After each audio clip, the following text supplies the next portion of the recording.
कंकाल का रहस्य। चौरा गांव के खेतों में इन दिनों खुदाई का काम चल रहा था। असल में इसी गांव से होकर एक अच्छी सड़क गुजरनी थी, इसलिए यहाँ खुदाई शुरू की गई थी। अचानक एक दिन खुदाई करने वाली मशीन से कुछ टकराता है। बाद में जब खोजबीन की जाती है तो वहां से 2 कंकाल मिलते हैं। पुलिस गांव के लोगों से पूछताछ शुरू करती है। आप लोगों को क्या लगता है ये किसके कंकाल हो सकते हैं? अरे साहब, हमें क्या पता ये किसके कंकाल है, आप ही लोग पता लगाइए। हम लोग तो बहुत ज़्यादा डरे हुए हैं। हाँ, हमारी फॉरेंसिक टीम अभी आ रही है। ये बताओ कि इस गांव के रहने वाला कोई जोड़ा गायब तो नहीं ना? क्योंकि शुरुआती जांच में तो ये बात सामने आ रही है कि एक कंकाल किसी पुरुष का है तो एक किसी महिला का।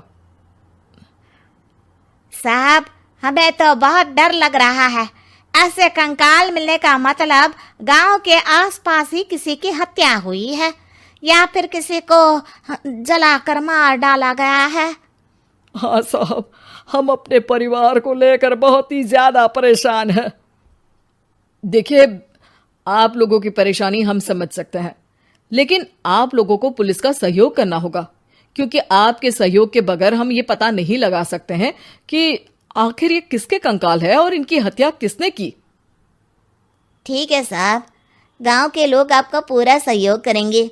हाँ साहब, पूरा सहयोग करेंगे। तो फिर ठीक है, हम अपनी जांच शुरू कर देते हैं। कुछ दिन बाद जांच रिपोर्ट आ जाती है। पता चलता है कि ये कंकाल करीब 20 साल पुराने हैं, यानी 20 साल पहले किसी जोड़े की हत्या कर शव को यहाँ पर दबा दिया गया था। इंस्पेक्टर राघव, ये बताओ कि 20 साल पहले की मर्डर मिस्ट्री क्या आप सुलझ सकती है? हाँ सर, क्यों नहीं। लेकिन अब सबूत और गवाह काफी मिट गए होंगे। मुश्किल तो होगी, लेकिन शायद किसी परिवार को इंसाफ मिल सके। इंस्पेक्टर राघव, आप बिल्कुल सही कह रहे हैं। किसी परिवार को तो इंसाफ मिलेगा ही, और किसी को उसके किए की सजा भी मिलेगी। जी सर, मैंने तो जांच शुरू भी कर दी है। 20 साल पहले इस गांव के 2 जोड़े अचानक कहीं गायब हो गए थे। मैंने दोनों ही परिवारों के बाकी के सदस्यों से बातचीत शुरू की तो उन्होंने बताया कि उनके बच्चे शहर गए थे, लेकिन आज तक वापस नहीं लौटे हैं। लेकिन ये दोनों शव किस परिवार के सदस्यों के हैं, ये कैसे पता चल सकेगा? सर, मैंने डीएनए टेस्ट करवा लिया है। आज शाम तक इसकी रिपोर्ट भी आ जाएगी। अच्छा, ठीक है। उसी शाम को सर, डीएनए रिपोर्ट के मुताबिक ये दोनों ही लाशें चौरा गांव के रहने वाले प्रधान सुल्तान सिंह के बेटे और बहू की है। लेकिन इनकी हत्याएं किसने की है, ये कैसे पता लगेगा? इसी का तो पता लगाने की कोशिश में जुटा हूं सर। आज सुल्तान सिंह से मिलने भी जा रहा हूं। मेरा बेटा और बहू तो मेरे लिए सिर्फ यादों में ही रह गए थे। हमें उनकी लाशें तक नहीं मिल सकी थी। आज 20 साल बाद उनके कंकाल मिले हैं। मैं अब किसके लिए जीऊं?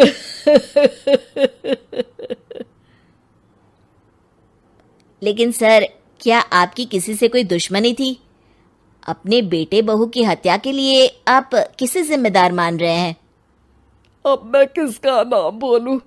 मेरी तो किसी से दुश्मनी नहीं थी, बस मेरे बेटे बहू को कोई वापस ला पाता।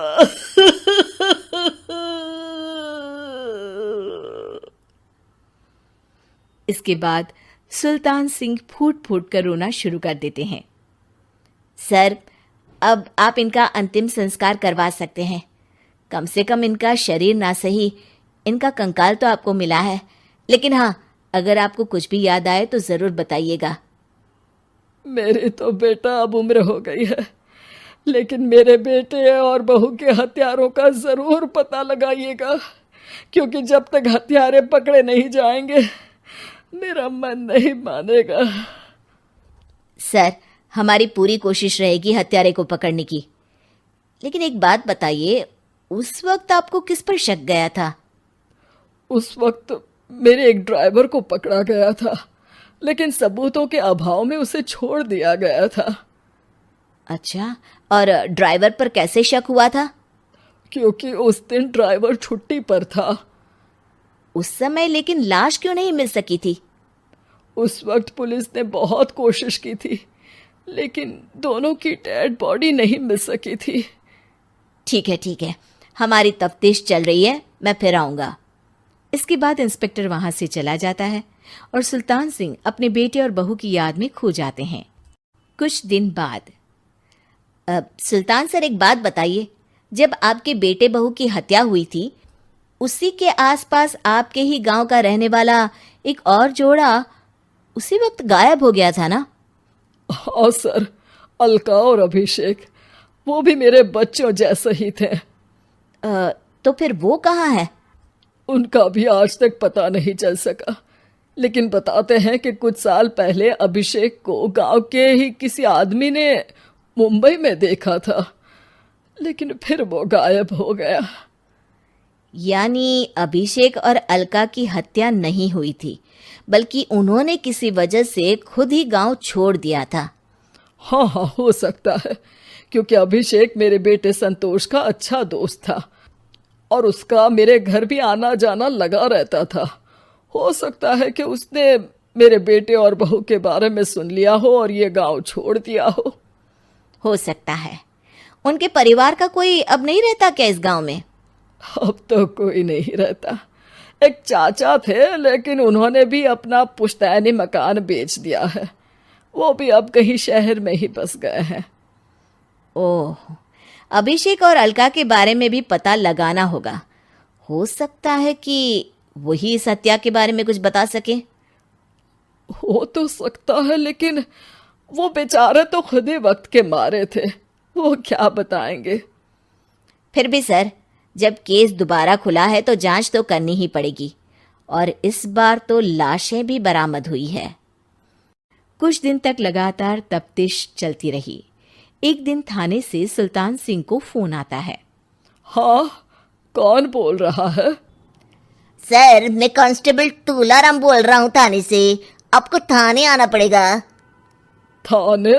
लेकिन क्यों? सर, किसी की पहचान करवानी है। अच्छा ठीक है, मैं दोपहर तक पहुंचता हूँ।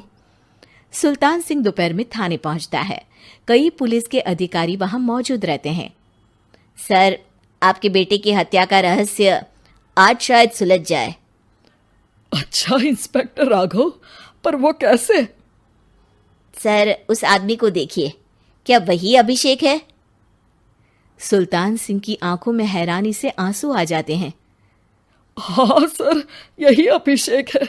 ये आपको कहाँ से मिला? सिर्फ अभिषेक ही नहीं, बल्कि इसकी पत्नी अलका भी इसके साथ है। मैडम, जरा अभिषेक की पत्नी को लाइए। जैसे ही अलका को पेश किया जाता है, सुल्तान सिंह जमीन पर गिर जाते हैं। सुल्तान सर, क्या हुआ आपको? आप अलका को देखकर गिर क्यों गए? सुल्तान सिंह सर पकड़कर बैठ जाते हैं। ये अलका नहीं, बल्कि ये तो मेरी बहू रितु है। पूरा थाना एक दूसरे का मुंह देखने लगता है। क्या? इसके बाद हर किसी को दो कंकाल और हत्या का रहस्य समझ में आ गया। अभिषेक और रितु ने मिलकर संतोष और अलका की हत्या की थी और लाश को जमीन के नीचे दबा दिया था। आज 20 साल बाद इस हत्या का रहस्य खुल सका था कि अवैध प्रेम संबंध में दो मासूमों की जान गई थी।